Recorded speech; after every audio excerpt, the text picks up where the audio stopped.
Wow, it's been a while since I've done this, and I am extremely excited. Ever since I got into my business, I haven't had a chance to do as much teaching, but I do a lot of reading, a lot of studying, but I just don't have a lot of time extra time to volunteer. But I took advantage of this. They offered me the chance, and I said, yes, I will gladly do it. But I have to admit that it wasn't but like 2 days ago that I made the final decision of what I was going to talk about, because I had like six or seven different things that were going through my mind. But I settled on this because this book and the other books that John wrote are special in ways that I never realized, I never thought about. You know, when we think of the Bible and the New Testament, we think of the story of Jesus. And if you look at the way the New Testament is laid out, we have the first 4 books of the Bible, of the New Testament, that are called the Gospels. And we are told that they give us a kind of a chronological history of the life of Jesus. But actually, that's not true. You notice that the 3 of them are very, very closely matched, and they do give a similar chronological account.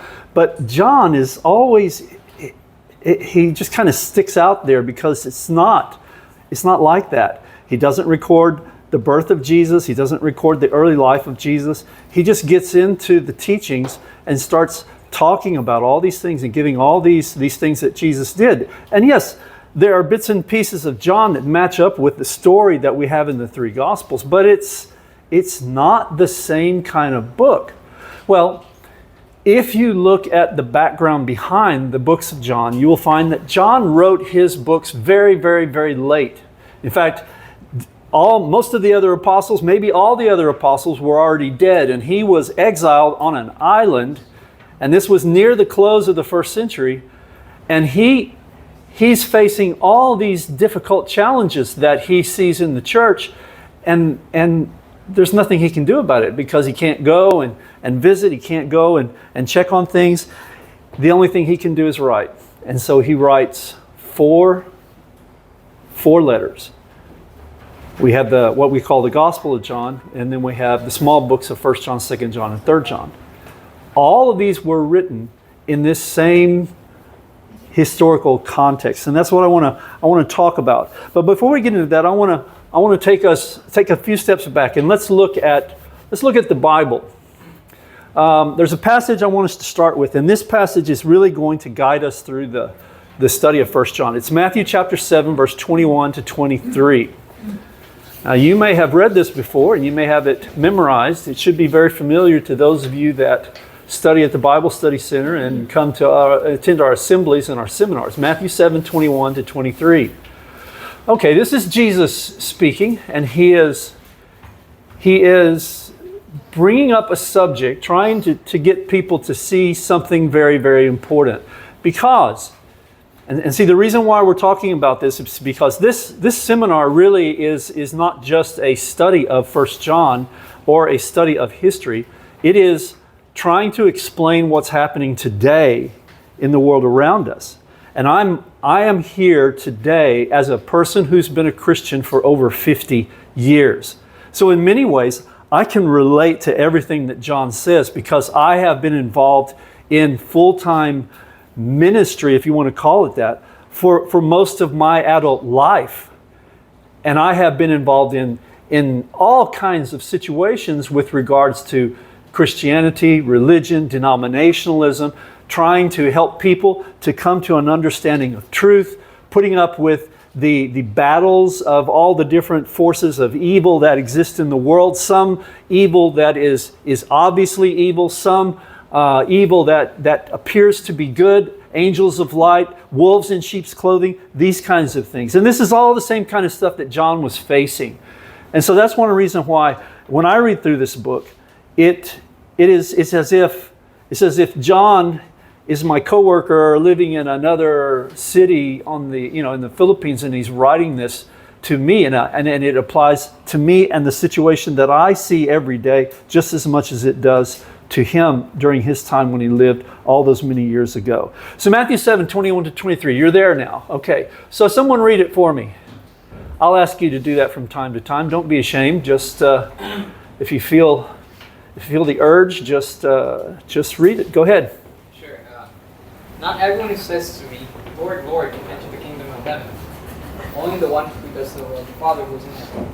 Many will say to me on that day, Lord, Lord, did we not prophesy in your name, and in your name drive out demons, and in your name perform many miracles? And I will tell the thing, I never knew you. Away from me, you evil. Okay. Now, this is one of the key important passages in the teachings of Jesus. Now, when we look at the historical context of this, Jesus came into the world inside the Jewish cultural situation. These people were the remnants of God's people from the Old Testament. They were the ones that were the chosen people of God. They had the old agreement. They were the only nation chosen by God. And this agreement was very, very specific. 613 different rules and regulations, all with the condition, if you will obey my voice and keep my agreement, I will be your God and you will be my people, chosen from among all the nations of the earth, because all the earth is mine. And we have the history of this agreement in what we call the Old Testament. And we can see how almost from the very, very beginning, when Moses was up on the mountain getting this agreement, the terms of the agreement, the people were down and they panicked because Moses was so long, they didn't know what happened to him. And so they took matters into their own hands and they made a golden calf and they made a sort of a religion to try to honor God or whatever it was they were trying to do. And God got really upset and he killed a whole bunch of them. Well, then everything settled down. Moses is back. He has the agreement and the people are starting to go here and there. But the people were always doing stupid things. They would never trust God. They would never just listen to God and do what he wanted them to do. All he wanted them to do was be good kids. Just do what I say, just like any father wants. But they continually challenged him in all of these things. And so their relationship was up and down and up and down. And God tried his best to talk to them and to communicate with them and get them to see the importance of doing what's right. But they insisted always. They would turn around and then a new generation would come and they would go back down into the abyss. And finally, when we get to the book of Jeremiah, God says, I'm done with you. And in that time, he makes a prediction. He says, the day's coming when I'm going to make a new agreement. And that's what we call the New Testament. And that's why we are here. And that's why we have this opportunity. God doesn't deal with nations anymore as far as that goes. He deals with individual people. And that's a much better thing for us. Because if he still dealt with nations, then we would have to see if God chose our nation. And I might not have any say or any input or any influence in that decision, because if the vast majority of the people in my nation are going against God, then God's not going to choose my nation, and I'm going to be stuck in a situation where I'm going to be judged based on what those people do. But fortunately, we're not in that kind of situation. So Jesus comes, and he comes with this mission to get everybody to understand that every individual person is going to have the opportunity to be part of this agreement, but every individual person must be accountable for the things that they do. Of course, the people of Israel, they weren't expecting that kind of Jesus, that kind of Messiah. They wanted a military leader. They wanted someone that would come and restore the glory days of the Jewish empire and free them from the Romans and reestablish all the things that Solomon had. And Jesus was not like that. In fact, not only that, but Jesus had no respect for their traditions, because he was here for a purpose, and that was to bring the message from his Father to the people. And that message was very different than what the people wanted to hear.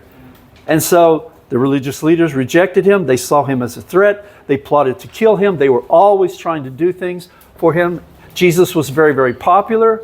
So it was difficult for them. They couldn't just murder him without starting a rebellion against them. But things worked out. They found a way to get to him, and they had him killed by the Romans. They manipulated that situation, or so they thought. Then, when Jesus raises from the dead and goes back to heaven, and he leaves his people with a mission, go into all the world, preach the gospel. He that believes and is baptized will be saved. Joey can testify to that. He experienced that today. And from that time then, Christianity came into existence in the city of Jerusalem, and thousands of people who used to be Jews became members of the new agreement by listening to what the apostles said. And the apostles took the teachings of Jesus and gave them to the people, and the people devoted themselves to the teachings of the apostles, and they met together on a daily basis. They shared their possessions with each other. It was a family, and everyone outside looked on these people and said, wow, this is awesome. But the religious leaders didn't. The Jewish religious leaders were still back there in the background, and they thought they had gotten rid of Jesus. But when this church thing happened, when Acts chapter 2 took place and all these thousands of people suddenly joined this movement, they realized that they made a big mistake, because what they feared was going to happen actually did happen. And Christianity was really going well for a while. And then when we get to Acts chapter 10, a new earth-shaking event happened. Because from the time of Acts 2 to the time of Acts 10, all the people we read about were people who were Jewish people from the Jewish background. People becoming Christians, Christians going out from place to place. But Acts chapter 10, we have this guy named Cornelius who was a soldier. He was a Gentile soldier, not a Jewish soldier. And the challenge was to accept him and these non-Jewish people as Christians. And that was difficult for them to do, because they thought, all the Jews thought, that this was just going to be a resurrection of their God, their relationship, their being chosen people. And they refused to consider anything else. Even Peter, there's a very interesting story in chapter 10 of Peter. You can see that he was prejudiced against Jewish people, and God gave him a special lesson by giving him this vision.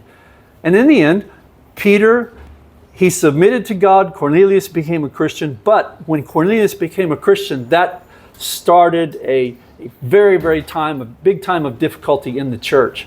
Because from that point forward, when the Jewish Christians realized that they had to accept the Gentile Christians, they suddenly started doing things like, well, okay, you guys can join the church, but you have to become Jews. You have to accept our Jewish traditions, our Jewish culture, and things like this. And that created lots of problems. And so there was disunity, there was arguments. There were all kinds of problems that happened. And as the Apostle Paul, who was first a persecutor, became a proponent of Christianity and a missionary, and went from place to place teaching and seeing more and more Gentile people becoming Christians, and the church got bigger and bigger and bigger and more populated with these Gentile people, then the problem of the Jewish versus Gentile cultural Christian problems got worse and worse and worse and worse. And this culminated in Acts chapter 15 with all the church leaders, I guess you might say, the older members, getting together in Jerusalem and having what they call the council, or what people call the council in Jerusalem, where they talked about all these things. And they came to some conclusions. And the basic conclusion was that, we have to be careful what we tell people that they have to do. We can't put burdens on people that we can't carry ourselves, and things that God didn't say. And so technically then that meant that the problem was solved.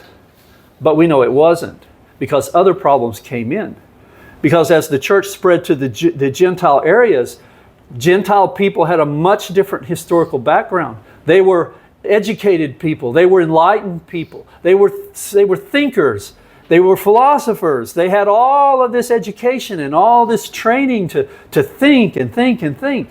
And so when you take this very simple message that Jesus gave, trying to get us to be simple, good people, things like being kind and being honest and being people of integrity and helping one another, thinking about the feelings and the needs of others as being more important than yourself, they just kind of scratched their heads and said, what is this? And their culture was very, very, very steeped in immorality. And, it's kind of like today, especially in my country, immorality is not necessarily called immoral anymore. I mean, we've got all kinds of really crazy things going on. And this was all part of the Gentile culture. It wasn't so much a part of the Jewish culture. And so these problems existed. If you go and you look at the book of Corinthians, the first book of Corinthians, and read through that, you can get an idea of what I'm talking about. Because here was a group of people who were Christians, and yet they were engaging in all kinds of immorality. The high point of that study would be you discover that there was a man who was a Christian in the assembly, and he was living in a sexual relationship with his father's wife. And nobody seemed to care. Well, that was just the kind of the tip of the iceberg. But if we go further into these books, we see all these problems. Now here's the big picture is this. We have 27 books in the New Testament. We have 4 books that are called the Gospels, and we have 1 book of history, which is Acts. So that's 5 books. 27, that means 22 books in our New Testament are dealing with issues, problems, mistakes people were making, attempts on the part of the apostles and the writers to try to convince people that they're doing wrong things and to convince them to stop those things and to do what's right. That's what this is all about. And all of this is based on what we just read in Matthew chapter 7, verse 21 to 23, where Jesus tells us, it doesn't matter what you think about yourself. I mean, if I sat and asked each one of you, are you a Christian? If we go out on the street and ask people, are you Christians? 85, 90% of the people say yes. But then we have to ask a follow-up question. Well, what kind of Christian are you? And that's unfortunate, because when the New Testament started in the book of Acts, there was only one church. Jesus started one church, and that's all there ever was. But see, today we have, how many churches? Thousands of different kinds of churches. They're grouped into several classifications. We have Catholic, we have Protestant, but even in the Protestants, there's evangelicals, and there's all kinds of things in there.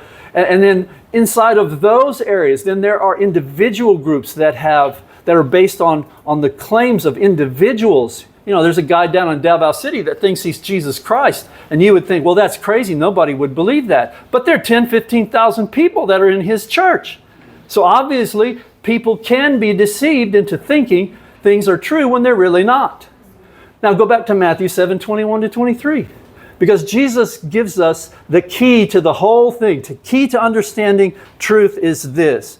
Not everyone who says to me, Lord, Lord, is going to enter the kingdom of heaven. But who? Only those that, what? Do the will of whom? Of my Father who's in the heaven. Okay, so we talk about God. Who is God? Well, God is the Father. He's the Father of Jesus. He is the big boss. Jesus is His Son. The Holy Spirit is the companion that is helping in the situation. We don't know that much about the Holy Spirit as far as the details. But we know that there is a team, and we also know that there are angels involved in this situation. We know there's good and there's bad. Where God is, angels had left their places. There was war. We know that there's Satan. We know there are bad angels. There are good angels. There's this conflict that's going on, and we don't have any idea of the details of all of that. But we know that there's good. We know that there's evil. We know that the evil forces are trying to deceive people and to convince them not to follow God, and that God wants all people to be saved and to come to the knowledge of the truth. And through all of this statement that Jesus makes is very, very important. The only way that any one person can go to heaven and have that eternal life experience that they so desire is if they do what God says. What God says. Even Jesus had to do what His Father said. In fact, if you study with us in the Bible Study Center, we do a lot of study through Philippians chapter 2, where we see that Jesus came here. He left His place of immortality with His Father, His equality with His Father, came down and gave all of that up and emptied Himself of everything that made Him equal with His Father and replaced that with everything that made Him equal with us. And He lived His life exactly the same way we live our lives. He faced temptation, He faced difficulties, He faced challenges, and yet He never, ever, ever, one time even, not one single time, committed a sin. And that sinlessness is used by the writers as a trail of footprints for us to follow. And we're going to talk about that. We're going to talk about all these things in more detail as we go through this. Because this is actually going to be a commentary of all the things that Jesus said about what truth really is. Okay, so before we go into the introductory part of introducing this book, I want to do one more thing. I want you to think about Adam and Eve, the story of Adam and Eve. Did they succeed or did they fail? The people of Israel, did they succeed or did they fail? The Jewish people in the time of Jesus, did they succeed or did they fail? The religious world today, is it successful or is it failing? Of course it's failing. Because if Jesus establishes one church and now there are 20,000, 30,000, 40,000 churches and becoming more and more and more with each generation, that's a failure. Because Jesus didn't start all these things. You know, the greatest sin that we can do in this world, I believe, from my experience, is for a man or a woman to get involved in doing this evangelism stuff and then claim that this group of people, you're my church. This is my work. Because that's just not true. The church doesn't belong to me or you or it doesn't belong to Mr. Kibeloy or Pope John Paul or Pope Francis or whoever the Pope is. It belongs to Jesus. It belongs to God. God made Jesus to be the Lord of all. He made him to be the owner. And the reason he did that was because of what Jesus accomplished when he was here. Because he humbled himself and was obedient to death, even death on a cross. God graced to him. Gave him a name that he didn't deserve to have, but he gave it to him because he was so happy with what he did, and he was so thankful for what he did that he promoted him and gave him this special name and made him Lord over everything and let him sit in his own chair. Let Jesus sit in his own chair. And Jesus is there right now, and he will be until the end of time. And when that time comes, Jesus will get out of the chair, let his Father back in, and then eternity will proceed from there. But all of this has to do with the Father. It's his plan. It's his church. It's his will. And so that's what Jesus was trying to say in Matthew 7:21-23. So now, thinking about these four groups, what do these four groups have in common that contributed to their failure? Adam and Eve, why did they fail?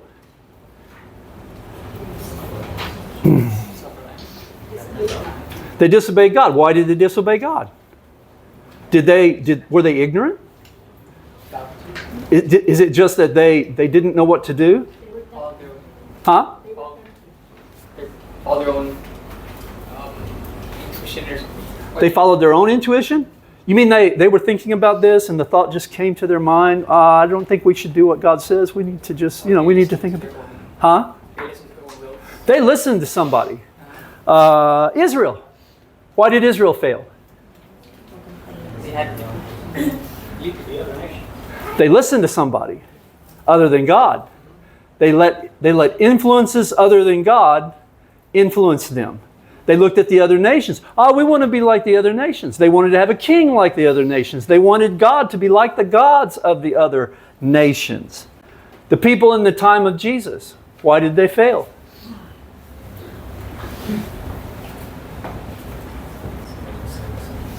Well, they listened to their leaders. They listened to the historical records. They established a historical interpretation of God's will. Started with several hundred years, 400 years before Jesus ever came. That kind of stuff.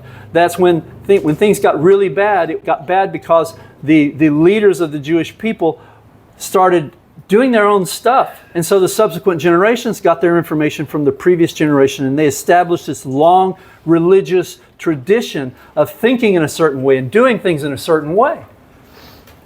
Have we ever seen stuff like that happen? Oh, you guys should be experts in this, because for 400 and something years, you guys were controlled by the Roman Catholic Church, and that's like the king of all. It's the closest thing we have to what we're talking about with the Jewish people. And every generation, they have councils and where men, not God, where men make decisions about what everybody in the Catholic Church has to do. And if you don't do it, you get kicked out of the church. And you can't have you can't have your baptisms in the church. You can't have your confirmations in the church. You can't have your funerals in the church. And everybody in this country, perhaps, pretty much is scared of that. And that's one of the reasons when we first started working here and we were trying to get people to study the Bible, we actually had people who would not take the final step of becoming a Christian because they were afraid that their family would disown them and that they wouldn't have a place to be buried when they died. Well, we can talk a lot more about those kind of things, but the point is this: the influence of the world has always been there, and it's very difficult for people, and has always been difficult for people, to ignore the influence of the world and concentrate on doing what God says. But Jesus proves that it's possible to do that, because we just said the description of the transformation Jesus made to come down here and become Jesus, the man, the Savior of the world, the one who died on the cross to save us from our sins. He had to be like us, and he was tempted like us in every way, was like us in every way. So the fact that Jesus came and did that, that's proof that we can do this. Now there's a lot more to this than just that, and we'll see as we go further in. Okay, so with that kind of that historical context in mind, let's begin this. Okay, I gave you a handout. If you look at your collection, the second page, it says the epistle of 1 John, some background of Gnosticism.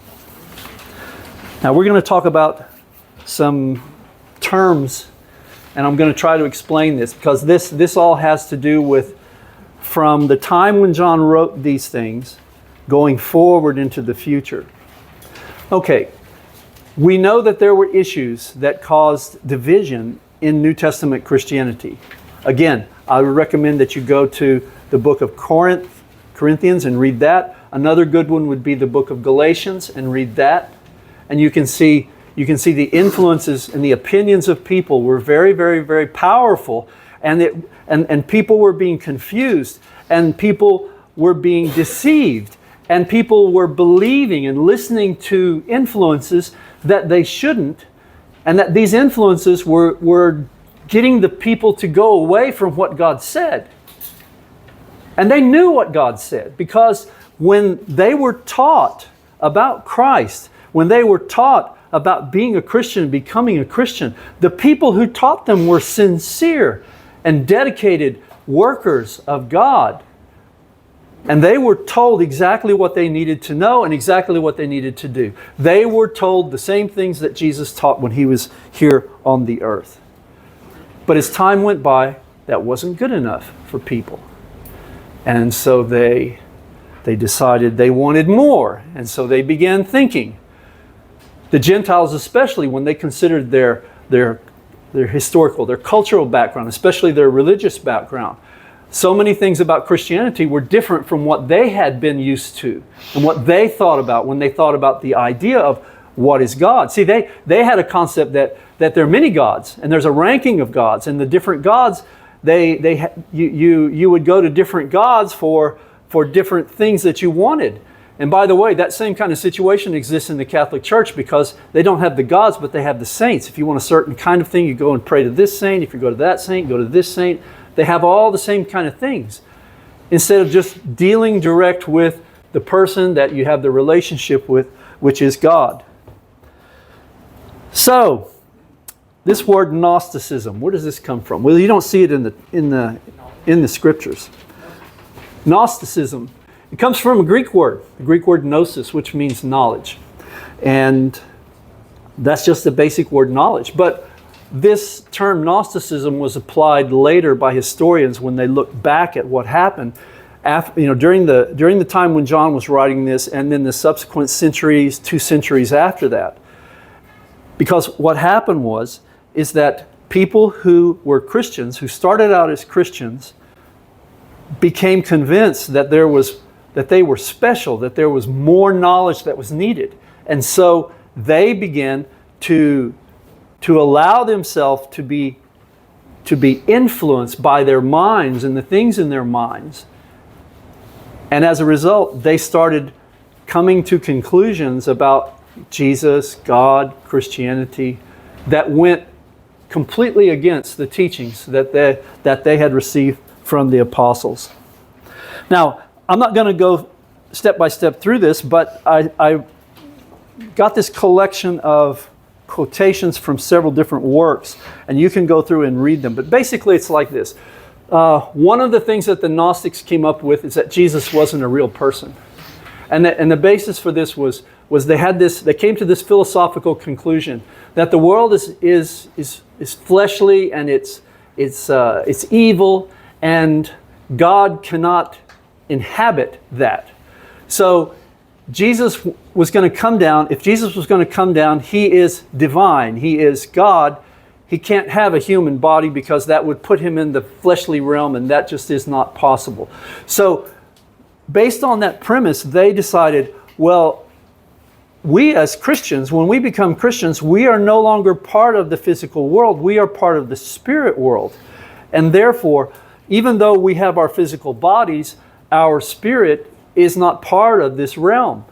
And so they came to the conclusion, and this is kind of interesting, that anything that we do that's bad doesn't count against us because we can't control our flesh. But it's like we're just, our spirit is in there and it belongs to God, but we can't control our flesh, and so anything that we do, God doesn't hold against us. And that's where they came up with the idea that there's no sin. Once you become a Christian, nothing you do is a sin. Now remember that. So they believe that Jesus could not be a real person. They believe that sin was no longer sin. These are the two main things. And another thing that came out was that basically it's all about me. You know, my existence in this world is just all about me. I don't have to worry about you. You take care of yourself. I take care of myself. We're just going to do this all by ourselves. And as a result of this, there was lots of problems. And there were people in this group that became, I guess you might say famous, became popular as teachers. And they would go around and they would talk about these things among Christian groups, and it caused problems.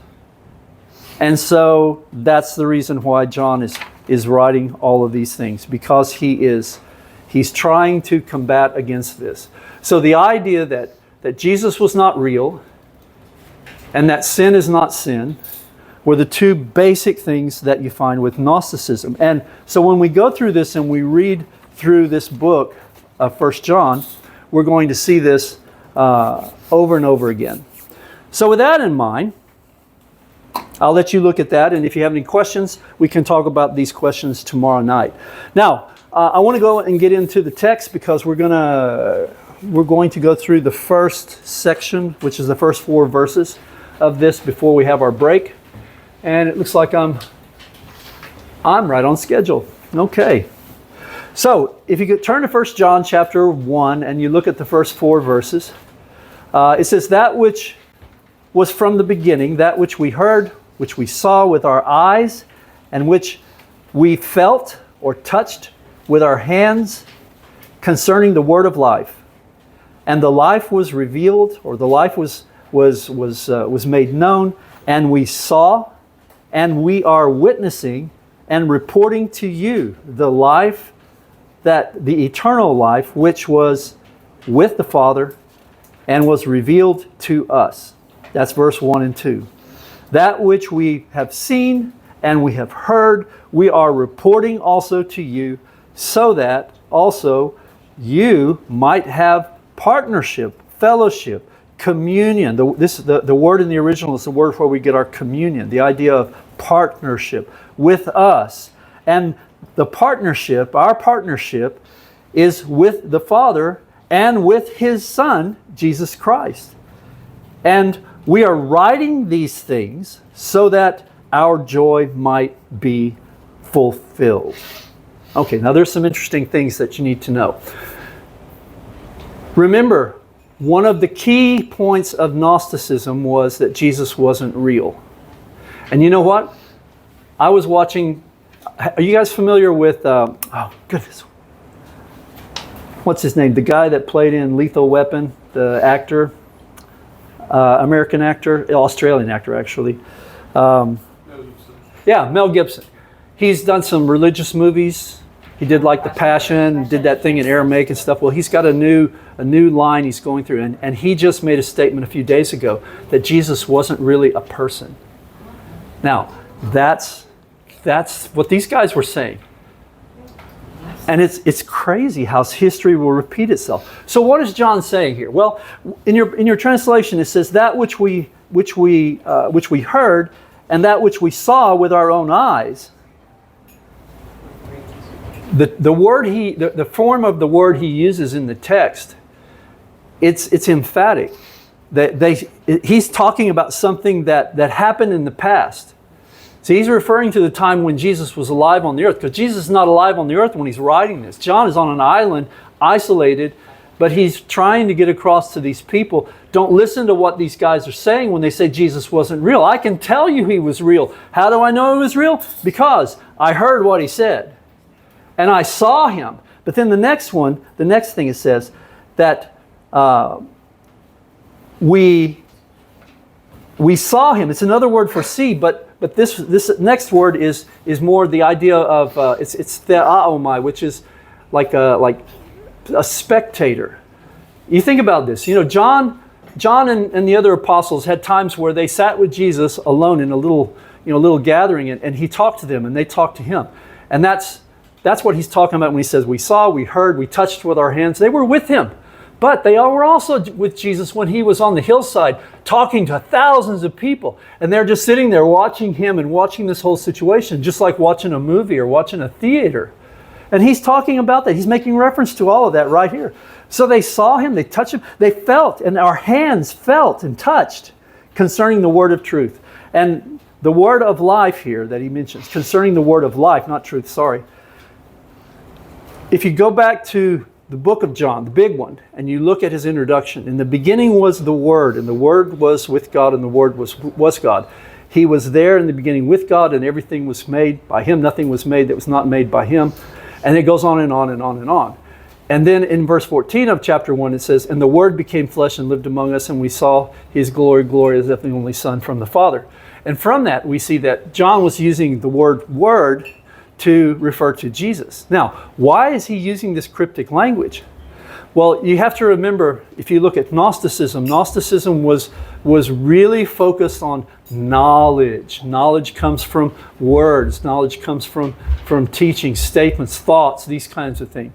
And so I can't explain exactly why he did it, but he uses the terminology of word to refer to Jesus. And so that's his way of talking about, the things he heard, the things he saw, the things they touched with their hands. This is all concerning Jesus. And he's using this terminology because he's using the same terminology that these crazy people are using, so that he can show the people, the ordinary people that he's trying to deal with and live and convince that, Jesus is the real word. He's the real knowledge. He's the real source of information. Don't listen to what these guys are saying. So he uses this word, that which we've seen, 1, 2, 3, 4, 3, 1, 2, 3 times. And he uses this word here, 1, 2, 2 times in these first 4 verses. And so he's making the case, and the people that read this and saw this message would understand that he's being very emphatic. He is claiming, I was there. I can testify. I know that Jesus was real because I saw him, I touched him, I observed him, I watched him doing his work, I heard what he said. And that was his attempt to combat the authority that these other people were trying to use to convince these people. And so he says what? He says, so what is he trying to do? I am witnessing and reporting to you these things. The things that I saw and the things that I heard. Why am I doing this? I'm doing this so that you can have a partnership with us. And this partnership is not with us only, but with the Father and with the Son.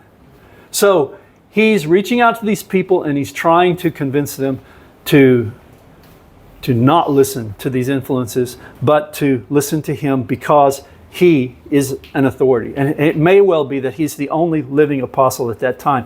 We're not exactly sure of the dating of the apostles. And the final thing he says, he's writing so that they can be partners and so that their joy will be complete, because there was not a lot of joy happening at that time because of all the difficulties and the arguments and the debates and the divisions and all of this. So that's our introduction, and we're going to take a break, have something to eat and drink for a while, and then we'll get back and we'll finish this and go into chapter 2 to keep us going.